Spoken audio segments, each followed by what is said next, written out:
بسم اللہ الرحمن الرحیم۔ السلام علیکم ورحمۃ اللہ وبرکاتہ۔ ابن عامر تم اور یہاں اور اس حالت میں۔ ان عرب کا نام حضرت عامر بن طفیل دوسی تھا۔ وہ نہایت بہادر مشہور شہ سوار اور جنگجو تھے۔ انہوں نے کہا، ہاں میں دھوکہ کھا گیا۔ حضرت خالد کیسے؟ حضرت عامر نے اپنی اسیری کا تمام واقعہ حضرت خالد بن ولید رضی اللہ تعالیٰ عنہ کو سنایا۔ چرواہا جو کچھ ان پر سختیاں اور زیادتیاں کرتا رہا تھا وہ بھی بیان کی۔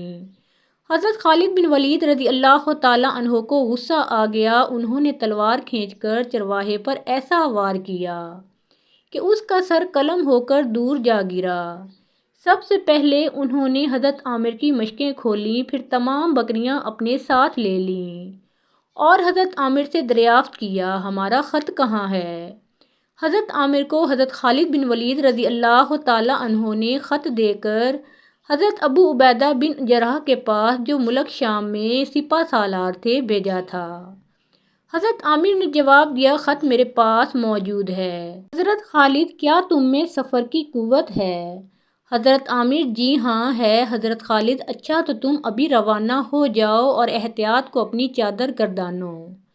حضرت عامر اسی وقت اپنی اونٹنی پر سوار ہو کر ملک شام کی طرف روانہ ہو گئے۔ حضرت عامر بن طفیل دوسی ملک شام کی جانب نہایت احتیاط، ہوشیاری اور تیزی سے چلے جا رہے تھے۔ وہ عارکہ میں پہنچے۔ عارکہ کا قلعہ نہایت وسیع اور مضبوط تھا۔ وہ اسی کے سامنے سے ہو کر گزرے۔ جب پھاٹک آیا تو انہوں نے دروازہ میں سے ایک لڑکی کو نکلتے ہوئے دیکھا۔ وہ پہلی ہی نظر میں اسے پہچان گئے۔ وہ وہی لڑکی تھی جو انہیں ان کی گرفتاری سے پہلے بکریاں چراتی ہوئی ملی تھی۔ اس لڑکی کو عرکہ میں سے نکلتے دیکھ کر وہ نہایت متعجب ہوئے۔ انہوں نے اونٹنی روک لی۔ لڑکی بے تکلفی اور قدرے بے حجابی سے ان کی طرف بڑھی۔ جب وہ قریب آئی تو حضرت عامر نے فرمایا، تم اور یہاں؟ لڑکی نے جواب دینے کی بجائے خود سوال کیا، تمہیں اس ظالم نے چھوڑ کیسے دیا؟ حضرت عامر کو یہ مناسب نہ لگا کہ وہ اونٹنی پر سوار رہ کر لڑکی سے باتیں کریں۔ انہوں نے اونٹنی کو بٹھایا، نیچے اترے اور فرمایا، اس نے رہا کہاں کیا، اللہ تعالیٰ نے مدد بھیجی۔ اس کے بعد حضرت عامر نے حضرت خالد بن ولید رضی اللہ تعالیٰ عنہ کے آنے اور اپنی رہائی پانے کا حال مفصل سنایا۔ لڑکی نے کہا، اللہ کا شکر ہے حضرت عامر بیٹی، تم نے مجھ سے اظہار ہمدردی کیا تھا، میں تمہارا شکریہ ادا کرنا چاہتا ہوں۔ لڑکی، مجھے آپ سے ہمدردی ضرور پیدا ہو گئی تھی مگر میں کچھ کر نہ سکتی تھی۔ وہ نہایت ہی بدمعاش تھا اور اس کا آقا گدھا اس سے بھی زیادہ شریر تھا۔ حضرت عامر کو تعجب ہوا کہ لڑکی عربی میں اچھی طرح گفتگو کر رہی تھی۔ وہ خوبصورت تھی، اس کا رنگ کھلا ہوا گندمی تھا، خد و خال نہایت دلکش تھے، آنکھیں بڑی بڑی اور بہت ہی اچھی تھیں۔ اس کی صورت میں ایسی جاذبیت تھی کہ دیکھنے کو جی چاہتا تھا۔ وہ عیسائی لڑکی تھی۔ عیسائی لڑکیوں میں بے پردگی کی وجہ سے حجاب نہیں ہوتا، لیکن اس میں حجاب تھا۔ وہ حیا بار آنکھیں اٹھا کر جب بات کرتی تھی تو اس کی صورت اور بھی پیاری معلوم ہونے لگتی تھی۔ حضرت عامر رضی اللہ تعالیٰ عنہ نے کہا، تم عارکہ میں کیوں آئی تھیں؟ لڑکی، آپ کی رہائی کی تدبیر کرنے۔ حضرت عامر، تم نے میرے لیے بڑی زحمت گوارا کی، لیکن عارکہ کا حاکم تمہاری کیا مدد کر سکتا تھا؟ لڑکی، عارکہ کے حاکم کے پاس نہیں بلکہ حکیم شمعان کے پاس۔ حضرت عامر رضی اللہ تعالیٰ عنہ نے کہا، حکیم شمعان کون ہے؟ لڑکی، ایک نہایت عالم شخص ہے، اس علاقے کے تمام لوگ اس کی عزت کرتے، اس کی معمولی سی بات بھی فرمان کا حکم رکھتی ہے۔ معمولی آدمی تو کیا، اعلیٰ حکام اور فرما روا بھی اس کی بات کو نہیں ٹال سکتے۔ اس کے پاس پرانے زمانے کی ایسی کتابیں ہیں جن میں بادشاہوں کے حالات اور قوموں کے تذکرے موجود ہیں۔ گزرے ہوئے واقعات کے علاوہ آئندہ کے بھی کچھ حالات درج ہیں۔ میں نے ان سے آپ کا ذکر کیا۔ انہوں نے کہا کہ وہ اس قوم کا فرد ہے جس کی حمایت اللہ تعالیٰ کر رہا ہے۔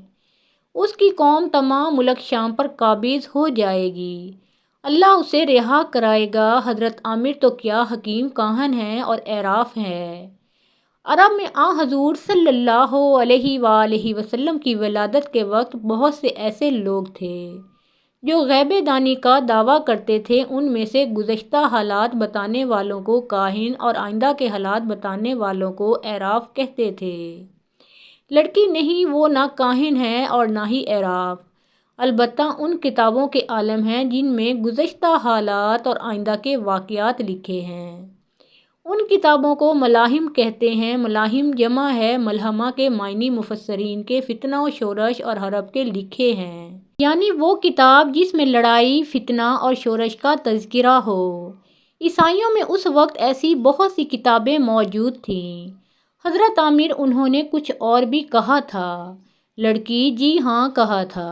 حضرت عامر کیا کہا تھا؟ لڑکی کہا تھا کہ ایران کی طرف سے جو سب سے پہلا اسلامی علم آئے گا وہ سیاہ رنگ کا ہوگا اور اس لشکر کا سردار نہایت قوی ہیکل، گرانڈیل اور گداز جسم کا ہوگا۔ اس کے دونوں مونڈوں میں بڑا فرق ہوگا، اس کے چہرے پر چیچک کے نشان ہوں گے۔ یہ شخص ملک شام کو فتح کرے گا۔ حضرت عامر اللہ تعالیٰ کی قسم ہمارا علم سیاہ ہے، ہمارا سردار ایسا ہی ہے جیسا شمعان نے بیان کیا ہے۔ بیٹی کیا ایک بات بتاؤ گی؟ لڑکی جی پوچھئے۔ حضرت عامر تمہیں میری ذات سے اس قدر ہمدردی کیوں ہوئی؟ لڑکی میں نہیں جانتی، مجھے خود حیرت ہے۔ حضرت عامر تم نے شمعان سے نہیں پوچھا؟ لڑکی جی پوچھا تھا، وہ کہتے ہیں میرا کوئی راز ہے، وہ راز اسے معلوم ہے۔ اس ہمدردی کا تعلق اس راز سے ہے۔ حضرت عامر حیرت ہے، تمہارے راز کو میری ہمدردی سے کیا تعلق؟ میں پہلے کبھی اس نوع میں نہیں آیا۔ لڑکی میں خود بھی حیران ہوں، میں نے ان سے بہت پوچھا لیکن انہوں نے مجھے کوئی جواب نہ دیا۔ وہ مجھے اپنی بیٹی سمجھتے ہیں اور بیٹی کی طرح چاہتے ہیں۔ میری پرورش بھی انہوں نے ہی کی ہے۔ حضرت عامر کیا تمہارے والدین نہیں ہیں؟ لڑکی نہیں، میرے ہوش سنبھالنے سے پہلے ہی وہ فوت ہو چکے تھے۔ جب میں نے ہوش سنبھالا تو اپنے آپ کو شمعان کی آغوش میں پایا۔ میں انہیں ہی اپنا حقیقی باپ سمجھتی تھی، لیکن ایک روز یہ عقدہ کھل گیا۔ حضرت عامر وہ کیسے کھلا؟ لڑکی ایک روز مجھے معلوم ہوا کہ قلعہ کے فرما روا یعنی بادشاہ کی بیوی حکیم شمعان سے، جنہیں میں اپنا باپ سمجھتی تھی، وہ ملنے آ رہی ہے۔ اس روز ہمارا مکان خوب آراستہ کیا گیا تھا۔ یہ اب سے 2 برس پہلے کی بات ہے۔ بادشاہ کی بیگم آئی۔ حکیم نے اس روز مجھے نہایت اچھے کپڑے اور خالص سونے کے زیورات پہنائے تھے۔ ہم سب نے بادشاہ کی بیگم کا استقبال کیا۔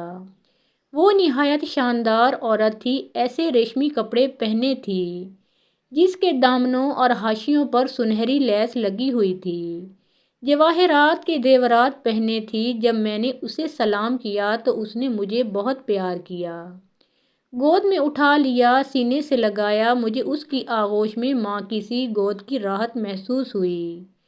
وہ جتنی دیر بھی ہمارے مکان میں ٹھہری، مجھے اپنے ساتھ رکھا، اپنے کئی زیور اتار کر مجھے پہنائے۔ جب وہ رخصت ہونے لگی تو حکیم شمعان کے خاص کمرہ میں کچھ باتیں کرنے کے لیے گئی۔ اتفاق سے میں بھی اس کمرہ کے پاس والے کمرہ میں کچھ لینے گئی۔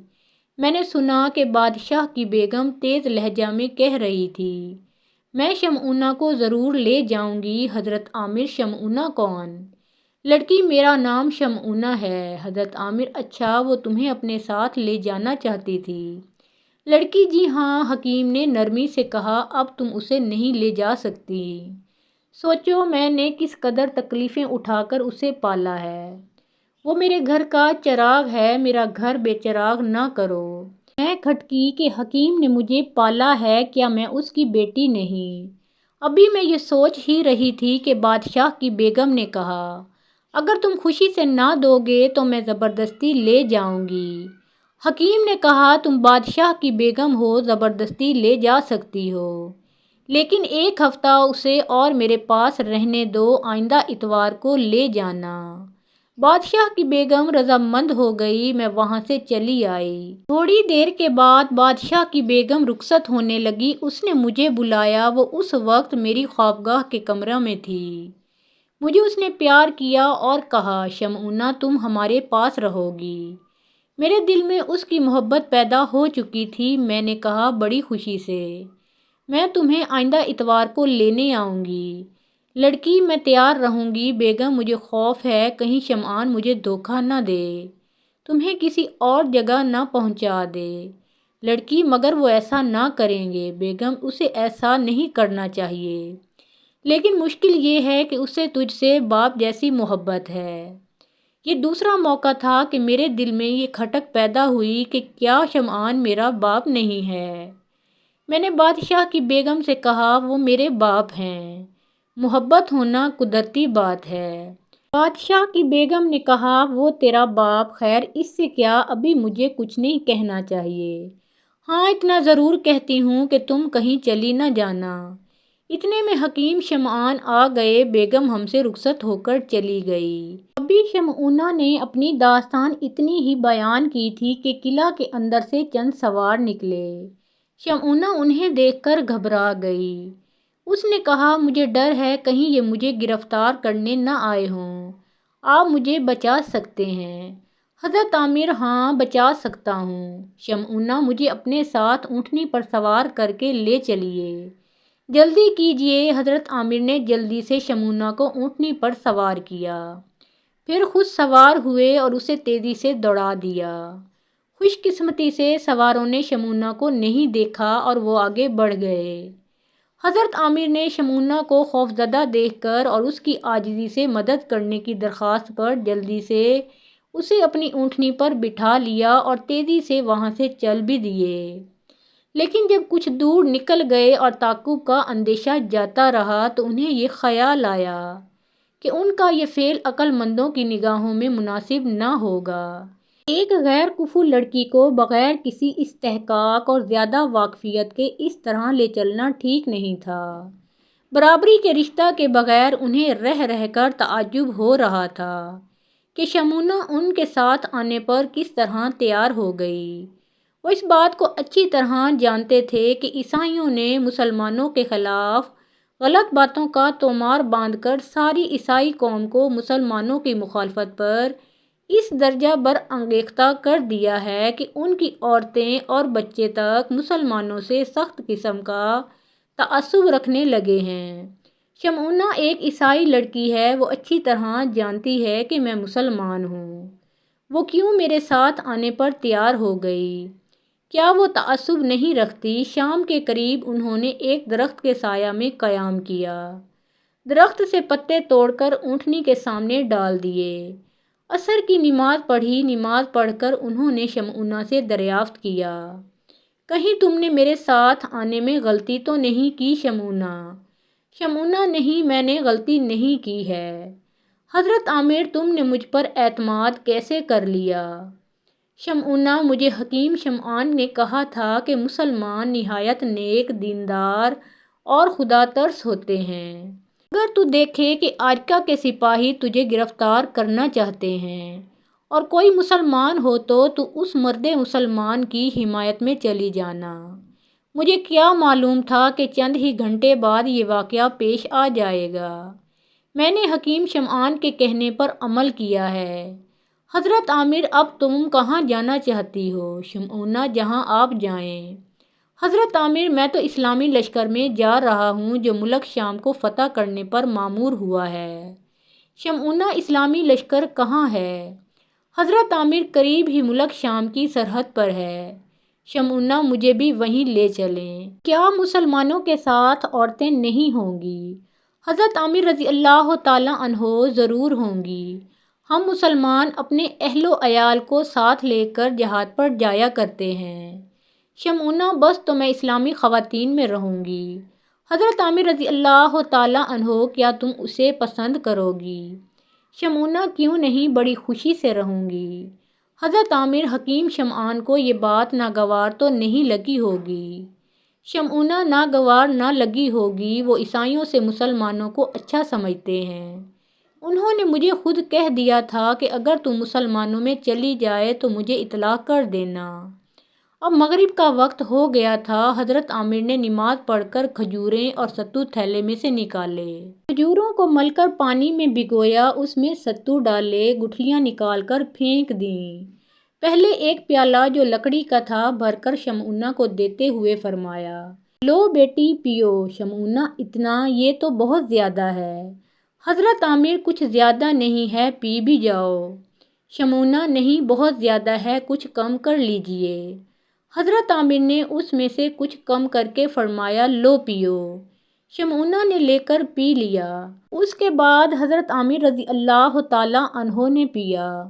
حضرت عامر رضی اللہ تعالیٰ عنہ نے فرمایا، اچھا تم اپنی بقیہ داستان سنا دو۔ شمعونہ، نہ معلوم کیوں اس وقت طبیعت کچھ پریشان ہے، آج نہیں پھر کسی روز سنا دوں گی۔ حضرت عامر، لیکن طبیعت میں اضطراب کیوں ہوا؟ شمعونہ، معلوم نہیں۔ حضرت عامر، شاید اپنے آدمیوں کے بچھڑنے کا غم ہے۔ شمعونہ، غم بالکل نہیں، بلکہ جب مسلم خواتین میں پہنچنے کا خیال آتا ہے تو دل کو کچھ خوشی ہوتی ہے۔ حضرت عامر، پھر کیا بات ہے؟ شمعونہ، فکر نہ کیجیے، کوئی خاص بات نہیں ہے، اکثر انسان خود بخود کچھ مضطرب ہو جایا کرتا ہے۔ حضرت عامر، کہیں یہ بات تو نہیں کہ میں اور تم دونوں اس جنگل بیابان میں تنہا ہیں؟ شمعونہ، اگر یہ خیال ہوتا تو میں آپ کے ساتھ آتی ہی کیوں؟ حضرت عامر، تب شاید جنگل میں رات بسر کرنے کے خیال سے کچھ انتشار ہے۔ شمعونہ، 2 سال سے میں صحرائی زندگی بسر کر رہی ہوں، مجھے آبادی سے ویرانہ زیادہ پسند ہے۔ حضرت عامر، اچھا تم لیٹ جاؤ۔ یہ فرماتے ہی حضرت عامر نے ایک چادر بچھا دی۔ شمعونہ، ابھی لیٹنے کا وقت کہاں ہوا ہے؟ حضرت عامر نے اس کی طبیعت سے اضمحلال اور افسردگی دور کرنے کے لیے کچھ باتیں شروع کر دیں۔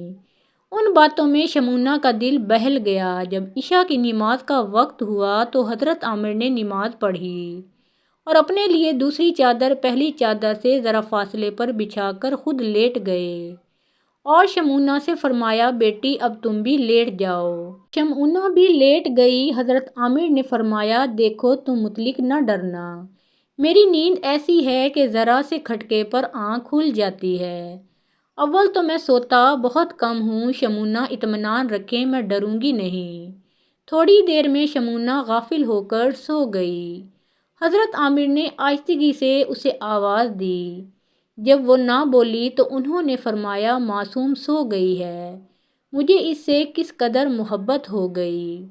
اس کے بعد وہ بھی سو گئے۔ صبح سویرے بیدار ہوئے، حاجت سے فارغ ہو کر نماز پڑھی، نماز پڑھ کر کچھ دیر قرآن مجید کی تلاوت کی۔ جب آفتاب نکل آیا تب وہ شمعونہ کے پاس آئے، دیکھا تو وہ ابھی تک سو رہی تھی۔ اس کے سونے کا انداز نہایت پیارا تھا۔ حضرت عامر نے آہستہ سے فرمایا، جوانی اور معصومیت سو رہی ہے۔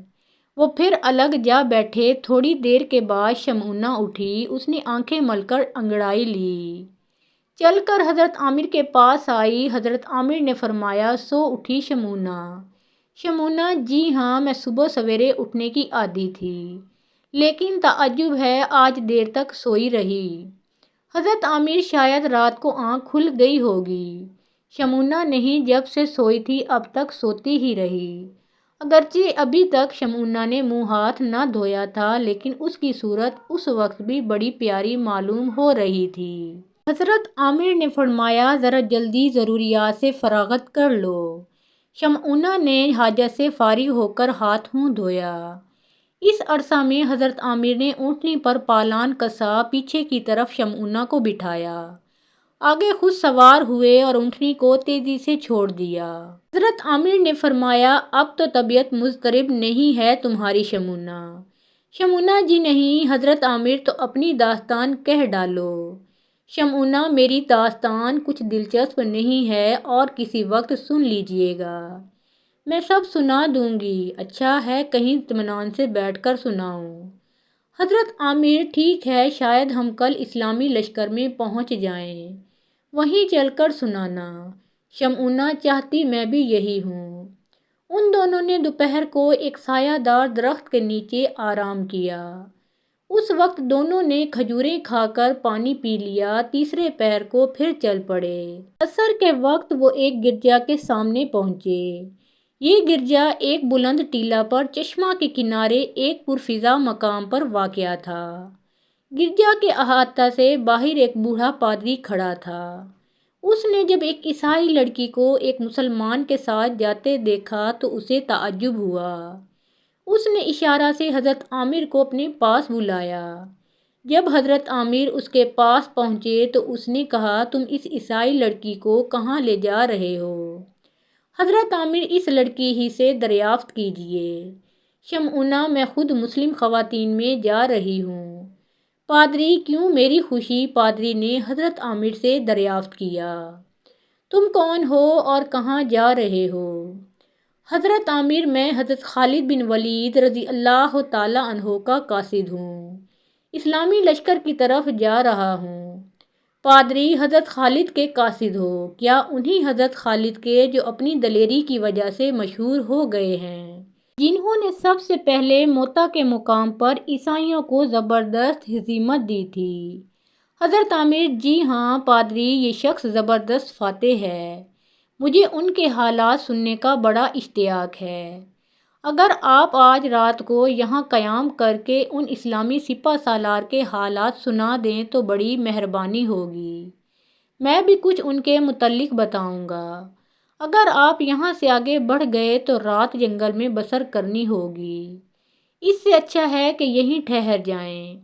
حضرت عامر، مجھے کچھ عذر نہیں۔ حضرت عامر نے اونٹنی بٹھائی، پہلے خود اترے، پھر شمعونہ کو سہارا دے کر اتارا۔ پادری نے اونٹنی ایک طرف بندھوا دی اور حضرت عامر اور شمعونہ کو لے کر گرجا میں داخل ہوا۔ محترم ناظرین کرام، اس واقعہ کا اگلا حصہ ہم اپنی اگلی ویڈیو میں پیش کریں گے۔ آپ سب سے گزارش ہے کہ اگر یہ ویڈیو پسند آئی ہو تو اسے لائک اور شیئر ضرور کیجیے۔